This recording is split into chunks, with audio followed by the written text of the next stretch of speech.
Hello friends. Please subscribe to my YouTube channel. Do not forget to share and like this video with your friends and family. Thank you so much everyone. California Attorney General Kamala Harris is set to become the first Indian American elected to the U.S. Senate in next week's election, having built up a commanding lead over her rival, according to polls. Indian Americans also appear to be heading for a breakthrough in the House of Representatives, where more of them are expected to join the sole Indian American, Ami Bera from California.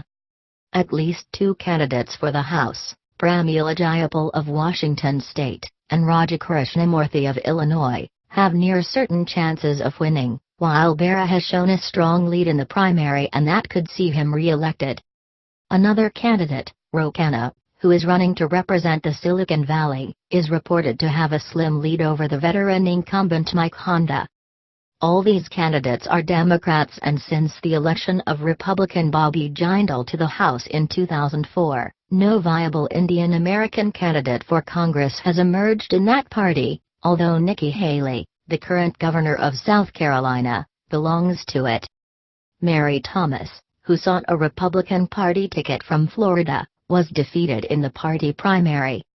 Democrat Tulsi Gabbard, 35, is the only Hindu ever elected to Congress, although she is not of Indian descent, and she appears set for re-election.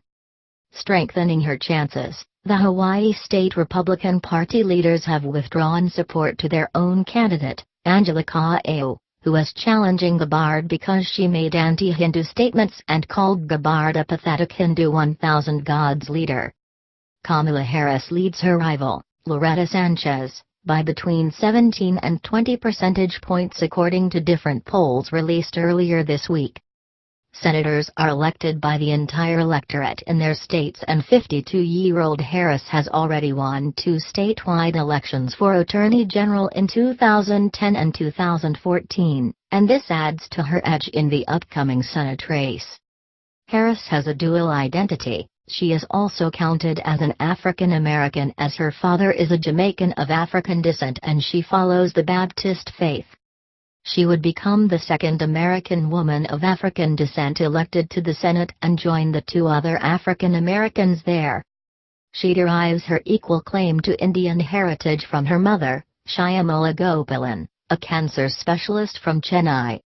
Because in California and Washington states the primaries that are used to whittle down the number of candidates in the election are common for all parties, with the top two irrespective of their parties moving to the general election stage, Harris, Khanna and Jayapal are facing fellow Democrats. Ami Bera, a 51-year-old doctor, who had an 8% lead over his Republican rival Scott Jones in the common primary, has come under a cloud after his 83-year-old father, Babul Bera, was found guilty of illegally funding his son's election campaign and sentenced to a year in prison. Prosecutors, however, cleared Ami Bera of involvement in his father's crime, and he appears to have put it behind him. Jayapal, 51, who as a state senator, had a 23.1% lead over her fellow Democrat, Brady Wilkinshaw, in the primary election. A financial analyst by profession, she was born in India and has been a civil rights activist championing immigrant causes.